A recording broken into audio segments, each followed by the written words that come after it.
Bonjour, comme vous le savez, nous sommes en train de créer le nouveau décor de prière inspiré. Et pendant que nous sommes en train de finaliser les derniers détails, je me suis dit, je vais continuer quand même de vous encourager, de vous bénir à travers cette émission Prière inspirée. Et j'ai fait installer le décor dans le sous-sol de ma maison. Donc pendant plusieurs jours, je vais être avec vous. On va prier ensemble, je vais continuer de partager la parole à travers, depuis ma maison et depuis le sous-sol de ma maison. Et voilà, donc ensemble, on va se retrouver dans Prière inspirée tous les jours et pendant plusieurs jours, depuis le sous-sol de ma maison, on continue de prier et d'être encouragé par la parole de Dieu. On se retrouve donc dans Prière inspirée.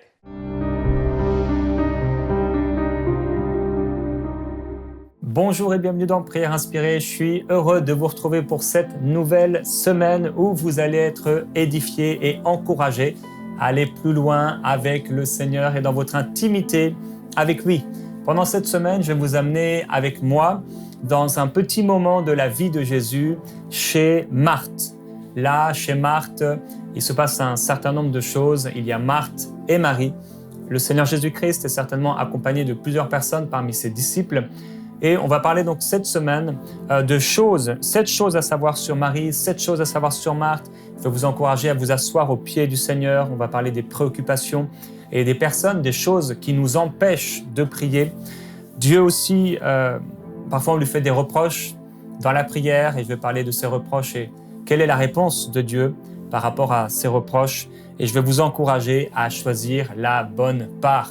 Alors c'est parmi les derniers jours dans ce décor, peut-être la dernière semaine, en tout cas dans quelques jours, on sera dans le nouveau décor de Prière inspirée. On a hâte, on vous le dit depuis un moment maintenant, et toute l'équipe travaille pour vous offrir le meilleur, non seulement de la parole de Dieu, mais également en qualité visuelle, audio, que vous puissiez vraiment être confortablement bénis pour la gloire de Dieu. Dans Luc au chapitre 10, on va voir donc cette semaine 5 versets. On va rester sur ces 5 versets. Et si vous avez une Bible avec vous, je vous encourage à aller dans Luc au chapitre 10 et au verset 38. Et vous savez, dans Prière inspirée, on a l'habitude d'avoir un temps d'enseignement accompagné d'un temps de prière. Et c'est comme une étude biblique. Vous avez peut-être l'habitude d'aller dans votre église locale, peut-être le mercredi soir, le mardi soir, dans une étude biblique ou un autre jour. Et là, vous êtes enseigné, vous êtes instruit. Eh bien, c'est ce qui se passe dans Prière inspirée. C'est une grâce de pouvoir entendre la parole de Dieu. Et plus on va être concentré sur ce qu'on entend, sur ce qu'on reçoit, plus ce sera possible pour nous de pouvoir vivre, grandir dans les choses que nous avons entendues. Nous savons qu'il ne suffit pas seulement d'entendre la parole, il faut qu'on puisse la mettre en pratique, l'entendre avec un bon cœur et désirer la mettre en pratique. Alors, 5 versets, une histoire particulière, Marthe et Marie. Et aujourd'hui, je vais vous lire ça dans 2 pages de ma Bible qui s'étaient déchirées, alors je les ai réimprimées. Pendant qu'ils étaient en route, il entra dans un village et une femme du nom de Marthe le reçut dans sa maison. Elle avait une sœur appelée Marie qui s'assit au pied du Seigneur et qui écoutait sa parole. Marthe était absorbée par les nombreux soucis du service. Elle survint et elle dit « Seigneur, tu ne te mets pas en peine de ce que ma sœur me laisse seule pour servir?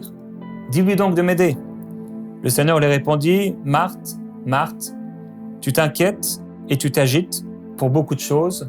Or, une seule chose est nécessaire. Marie a choisi la bonne part et elle ne lui sera pas enlevée. » Alors, aujourd'hui, on va partager 7 choses sur Marie. 7 choses à savoir sur Marie. Premièrement, et on va décrire chacune de ces choses, Marie s'est assise au pied du Seigneur. Plus tard, deuxièmement, Marie dépensera beaucoup d'argent dans son amour pour Jésus. Troisièmement, Marie va être remplie de reconnaissance. Quatrièmement, Marie écoutait la parole. Cinquièmement, Jésus dit que Marie a choisi. Sixièmement, Jésus dit qu'elle a choisi la bonne part. Et septièmement, Jésus dit que cette part ne lui sera pas enlevée. Alors, premièrement, Marie s'est assise au pied du Seigneur. Marthe invite Jésus dans sa maison. C'est la maison de Marthe et Marie, certainement sa petite sœur, est là dans sa maison. Et donc, Jésus se retrouve invité à manger dans la maison de Marthe. Et la Bible dit que Marie va s'asseoir, pas n'importe où, mais va s'asseoir au pied du Seigneur. J'aime dire que Pierre a suivi Jésus de loin après Gethsémane, vous savez, la Bible dit Pierre le suivit de loin. Et c'est nous qui choisissons la distance à laquelle on se trouve du Seigneur Jésus-Christ. Jean a choisi régulièrement de se coucher sur la poitrine de Jésus dans une proximité, une intimité avec lui. Marie, elle, ne s'est pas assise n'importe où. Elle s'est assise au pied du Seigneur. Elle ne s'est pas assise au pied de quelqu'un d'autre. Elle s'est assise au pied de Jésus. Alors, gloire à Dieu pour les personnes que Dieu nous envoie pour être une bénédiction dans nos vies. Gloire à Dieu, et je ne pourrais que remercier le Seigneur pour les ministères, les 5 ministères dont j'en fais partie, qui nous enseignent, qui nous instruisent, mais jamais l'un de ces ministères, frères et sœurs, ne devrait remplacer Jésus. Il y a une émission Go que je n'ai pas encore sortie, je ne sais pas si je la sortirai, que j'avais faite à Abidjan, c'est la dernière en fait qui est en montage. Et dans cette émission, j'ai rencontré un couple. En fait, ils m'ont reconnu dans la rue, ils se sont arrêtés. Et l'homme a commencé à me parler de son prophète, de son prophète, de son prophète. Et en fait, toute la discussion était autour de son prophète. Alors j'ai dû le corriger et lui dire qu'il était sur un mauvais chemin. Il était en train de se tromper. Parce que s'il rencontrait quelqu'un demain et qu'il devait lui parler de Jésus, c'était certainement pas ce prophète qui pourrait le sauver. Alors, il est important d'avoir un équilibre. Nous ne rejetons pas les ministères, au contraire, ils sont une source de bénédiction. Mais jamais ces ministres de Dieu ne devraient remplacer Dieu. C'est pourquoi, si vous écoutez constamment des prédications, mais que vous ne priez jamais, il y a un problème. Asseyez-vous au pied du Seigneur comme Marie. Elle s'est donc assise au pied du Seigneur. Et ça me rappelle, dans les premières conférences où j'ai été, les grandes conférences internationales où j'ai été, non pas comme invité, mais simplement là pour recevoir, quand il y avait des hommes, des femmes de Dieu remarquables, eh bien, comme beaucoup de personnes, on voulait être au premier rang. On voulait être là et recevoir de la parole de Dieu, recevoir l'onction du Saint-Esprit. Et forcément, plus on est proche et souvent plus il se passe quelque chose. C'est pour ça que parfois les gens et les aveugles, ils pouvaient crier « Jésus, Jésus !» pour avoir une proximité avec lui, pour se rapprocher de lui. Alors, je voudrais vous encourager à vous approcher de là où il y a l'onction, de vous approcher de là où il y a la présence de Dieu. Et forcément, on va s'approcher de la présence de Dieu au pied du Seigneur. Plus on va s'approcher, plus on va être proche de lui, et mieux ce sera.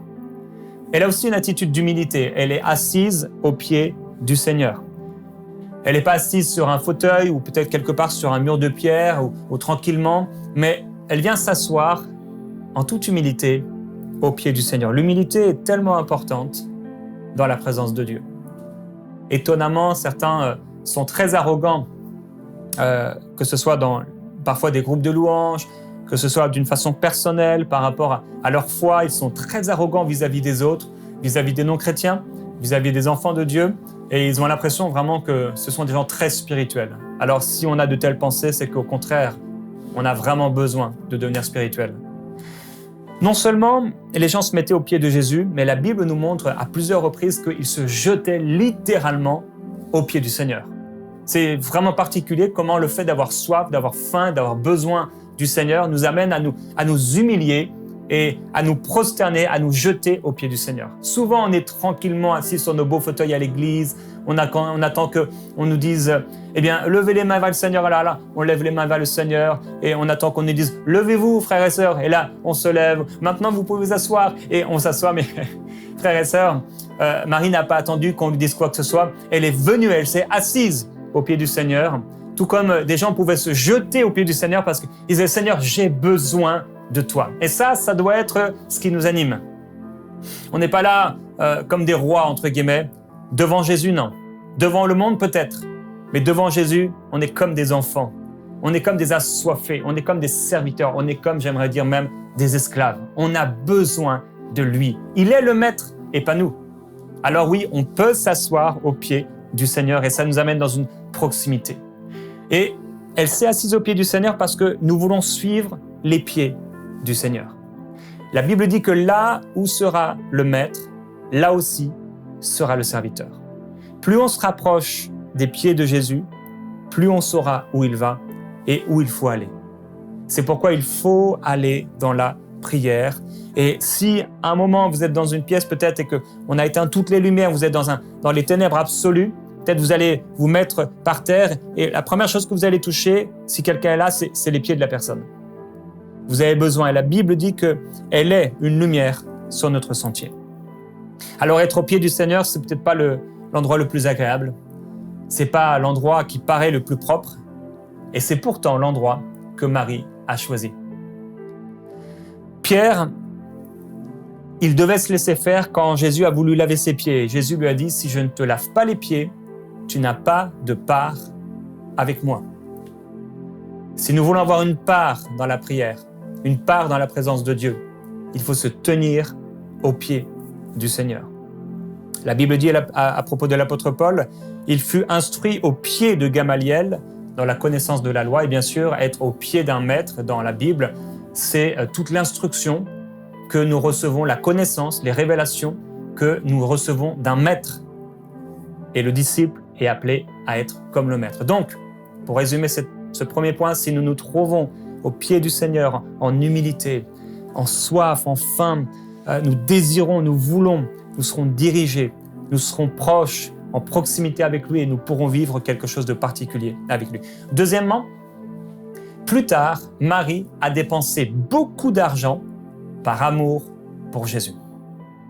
Il est écrit dans Jean chapitre 12, verset 1, « 6 jours avant la Pâque, Jésus arriva à Béthanie, où était Lazare, qu'il avait ressuscité des morts, donc c'est plus tard.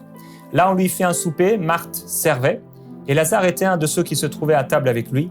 Marie, ayant pris une livre d'un parfum de nard pur de grand prix, oignit les pieds de Jésus, et elle lui essuya les pieds avec ses cheveux, et la maison fut remplie de l'odeur du parfum. » Nous savons que ici Marie va dépenser ce qui est l'équivalent d'une année de salaire d'un ouvrier moyen dans ce parfum.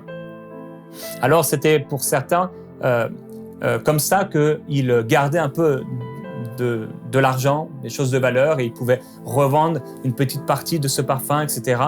Et Marie va aller plus loin un moment dans son amour pour Jésus, où non seulement elle va se retrouver au pied du Seigneur, mais maintenant elle va oindre ses pieds et même les essuyer avec ses cheveux. Et dans la prière, il y a de nouvelles dimensions. Dans la prière, il y a des dimensions supérieures. Dans la prière, même si peut-être on s'est tenu au pied de Jésus, on peut vivre plus à ses pieds. Et c'est pas parce qu'on a prié hier d'une certaine façon, qu'on a vécu quelque chose de particulier, même on a vécu une belle expérience, qu'il n'y a pas mieux demain, qu'il n'y a pas mieux aujourd'hui.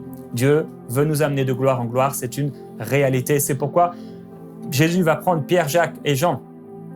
Et il va les amener soit la montagne avec lui, soit la montagne de la transfiguration, et ils vont être révolutionnés dans leur mentalité, dans leur soif pour Dieu. Ils vont être bouleversés lorsqu'ils vont voir cette nuée et entrer dans la nuée et qu'ils vont entendre la voix du Père. Dans la prière, il peut se passer n'importe quoi. Et je veux vous encourager, mon frère, ma sœur, je vous encourage à avoir une soif renouvelée pour vivre quelque chose dans la présence de Dieu. Troisièmement, Marie va être remplie de reconnaissance. Elle oint donc les pieds de Jésus et les essuie avec ses cheveux, pas avec une serviette, mais avec ses cheveux. Elle grandit dans son amour pour Jésus. Et elle va être reconnaissante de façon spéciale, donc non seulement en se tenant aux pieds de Jésus, mais maintenant en essuyant ses pieds. Quatrièmement, Marie écoutait la parole. Certaines personnes oublient l'importance d'écouter la parole de Dieu. Je vous encourage à relire 2 Timothée 3,16 à ce sujet. Quand j'avais 12 ans, la grâce m'a été faite d'aimer la parole de Dieu. J'avais un pasteur qui s'appelait Bernard Cogat. J'aimais tellement cet homme. Chaque dimanche, j'avais soif, 12 ans seulement.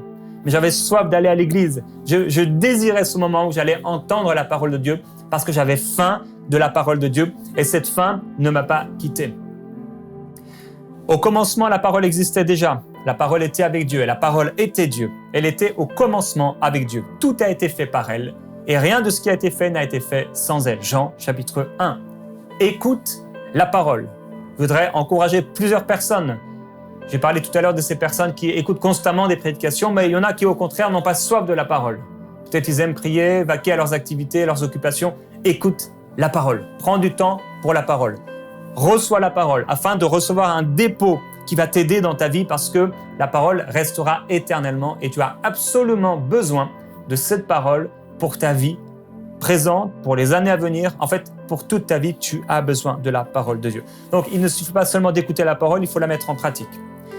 Et certaines personnes, oui, d'un autre côté, écoutent sans arrêt des prédications, mais la Bible dit qu'elles sont d'un esprit faible et borné, chargées de péché, agitées par des passions de toute espèce, apprenant toujours et ne pouvant jamais arriver à la connaissance de la vérité. En effet, trop de gens veulent écouter sans changer.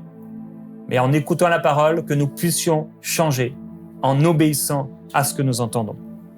Jésus a dit qu'une seule chose est nécessaire. Et dans un monde d'activité où tout nous presse à être préoccupés, Jésus place le fait d'écouter sa parole au-dessus des milliers d'occupations que nous pourrions avoir. Mais ce n'est pas seulement écouter sa parole, c'est être à ses pieds, dans son intimité, proche de lui. Jésus dit que cette chose, elle est nécessaire. Ça veut dire quoi? Ça veut dire qu'on en a besoin. C'est un besoin primaire d'écouter la parole, car l'homme ne vivra pas de pain seulement, mais de toute parole qui sort de la bouche de Dieu. Alors nous disons, Seigneur, parle-moi. Seigneur, parle-nous. Déclarons la parole de Dieu m'est indispensable. La parole de Dieu m'est essentielle. La parole de Dieu m'est utile. La parole de Dieu est primordiale pour moi, inévitable, requise, obligatoire, infaillible. J'ai absolument besoin de la parole de Dieu. C'est mon destin. Je ne peux pas m'en passer. Cinquièmement, Jésus a dit que Marie a choisi une part. Quand j'étais petit, ma mère nous amenait à l'église et on suivait avec mon père le choix de ma maman en allant à l'église. Mais au bout d'un moment, j'ai fait le choix moi-même, pour moi-même, d'aller à l'église. Parce que, comme je vous l'ai dit, j'avais soif de Dieu. Et je veux m'adresser maintenant à toutes les personnes qui accompagnent les autres à l'église. Soit parce que vous êtes forcés, soit parce que, bien, tout simplement, vous les accompagnez parce qu'il faut les accompagner. Je voudrais vraiment vous encourager à aller à un autre niveau, où vous n'êtes plus des enfants, mais où le fait de suivre Jésus est un choix que vous faites. Vous êtes peut-être un mari, votre épouse est en train d'écouter en ce moment même cette émission, et vous l'accompagnez à l'église parce que vous êtes gentil, parce que vous l'aimez. Mais Dieu a tellement plus pour vous. Vous êtes peut-être un jeune, un adolescent, et vous avez de moins en moins envie d'accompagner tes parents ou ta maman à l'église, parce que tu es préoccupé par les choses de ce monde, mais Dieu te dit aujourd'hui que tu dois le suivre et vivre pour lui. Parents, vous avez également la responsabilité de donner à vos enfants soif de la parole de Dieu. Vous n'avez pas la responsabilité, entre guillemets, qu'ils vous suivent à l'église. Vous avez la responsabilité, bien sûr, il doit vous accompagner, mais le but suprême n'est pas qu'il vous accompagne. Le but suprême est que par votre exemple, par votre modèle, il est tellement soif que lui-même désire vous accompagner et aller à l'église. Que lui-même, même au bout d'un moment, vous supplie d'aller. Si Marie a choisi de se tenir aux pieds de Jésus, c'est qu'elle a choisi de ne pas se tenir aux pieds de quiconque. Elle a fait un choix. Il y avait plusieurs parts, mais elle a choisi sa part. Et parmi toutes les possibilités qui s'offraient à Marie, elle en a choisi une seule. Elle a fait de ce choix, ce jour-là, ce moment-là, ce matin-là peut-être, une priorité. Elle a décoché toutes les autres cases pour cocher la case « Être aux pieds de Jésus ». Elle a choisi la meilleure part. Sixièmement, Jésus dit que Marie a choisi la bonne part. En effet, selon Jésus, Marie ne s'est pas trompée. Elle a choisi la meilleure part. Elle avait donc plusieurs possibilités, mais elle a fait le bon choix. Vous savez, je ne sais pas si vous avez déjà vu, il y a des jeux télévisés où les gens devaient frapper dans une espèce de papier, ils le déchiraient et ils trouvaient à l'intérieur ce qu'ils avaient gagné.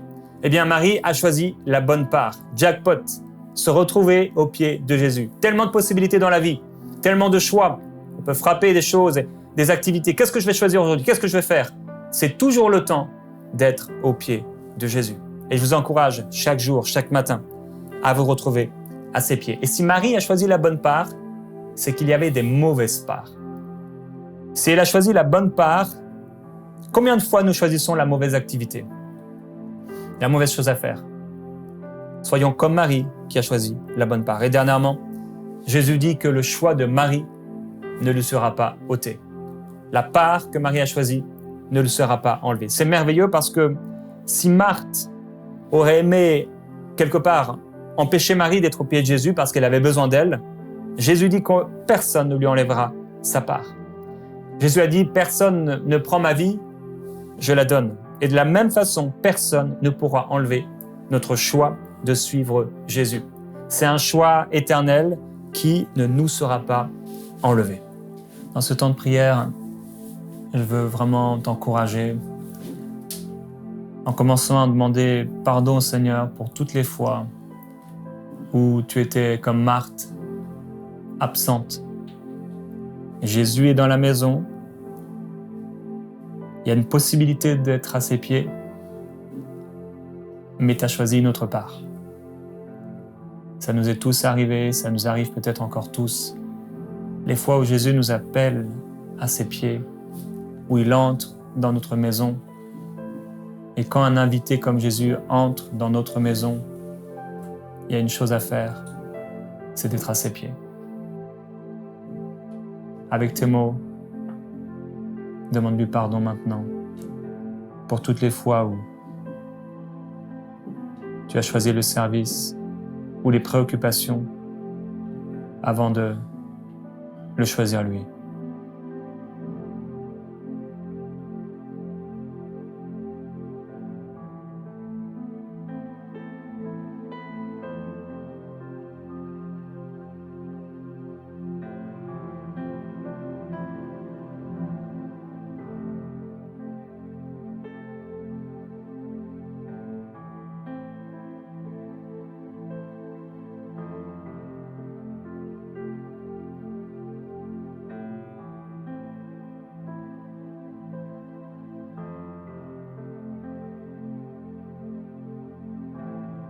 Pense dans ta vie à tout ce qui prend la place de Dieu.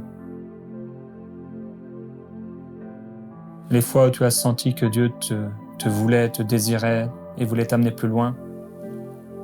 Et où tu as préféré autre chose. Tu as choisi autre chose. Que tu puisses te poser la question: et où est mon trésor? Demande au Seigneur, Seigneur, montre-moi quel est mon vrai trésor. Est-ce que je me mens à moi-même? Est-ce que je me trompe moi-même? Est-ce qu'en réalité, je mets la prière toujours en dernier et je me suffis de prier pour le repas et de prier rapidement?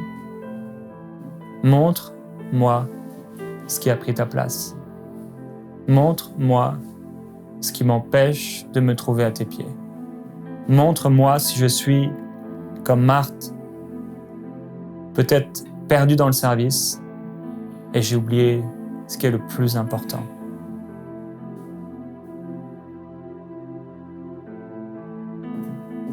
Parle-lui avec tes mots.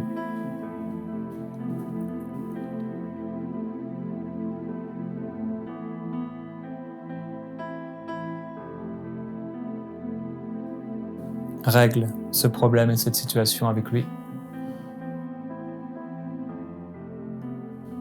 Il donne à tous sans faire de reproches.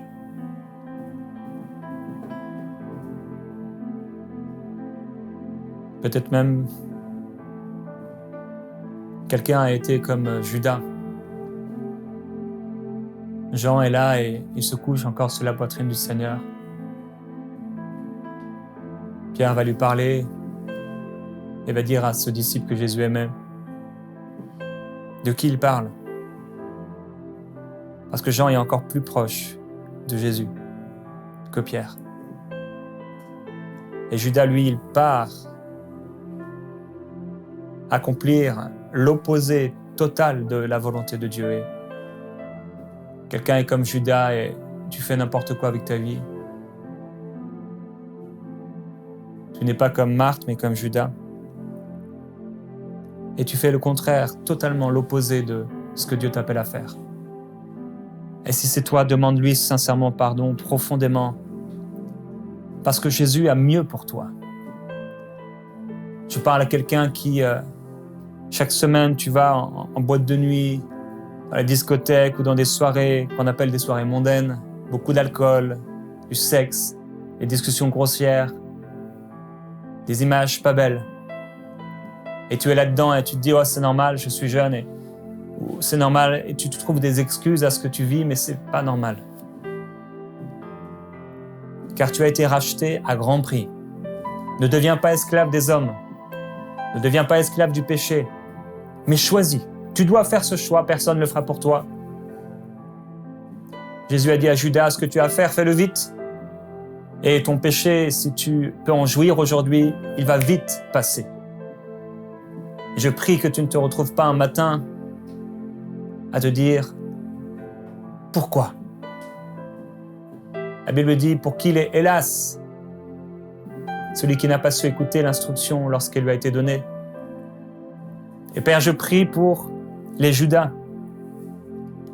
ces personnes qui, au lieu de se trouver à tes pieds, au lieu de se retrouver dans ta proximité, alors qu'ils te connaissent, alors qu'ils entendent ta voix, alors qu'on leur a parlé de toi, alors qu'ils ont été dans l'église et qu'ils ont écouté ta parole, ils ont vécu ta présence. À un moment, ils ont senti quelque chose. Et pourtant, ils sont attirés tellement par les choses de ce monde. Et je prie, Père, qu'aujourd'hui même, à cause de ce temps de prière, il se passe quelque chose dans leur cœur par le Saint-Esprit et qu'ils soient transformés, qu'ils se repentent et que leur vie ne soit plus jamais la même. Je prie qu'à partir d'aujourd'hui, ils vivent la sainteté. Oui, tu as dit, vous serez saints, car je suis saint. Et à cause des prières, peut-être de leur maman, peut-être de leur père, peut-être d'un ami, aujourd'hui, Seigneur, je réclame leur repentance, je réclame leur délivrance, je réclame leur salut complet, total, afin qu'ils puissent se trouver à tes pieds, au nom de Jésus-Christ. Si tu entends sa voix aujourd'hui, n'endurcis pas ton cœur, ne méprise pas ses paroles, ne méprise pas son action maintenant dans ton cœur, mais mets-toi à genoux là où tu es, demande-lui pardon à ses pieds, demande-lui pardon, regarde-le, observe-le, imagine-le, il est là, il est devant toi. Et pleure à ses pieds maintenant en repentance. Dis-lui pardon, pardon, pardon de m'éloigner, de me perdre pour un peu d'argent, pour un peu de plaisir éphémère. Pardon.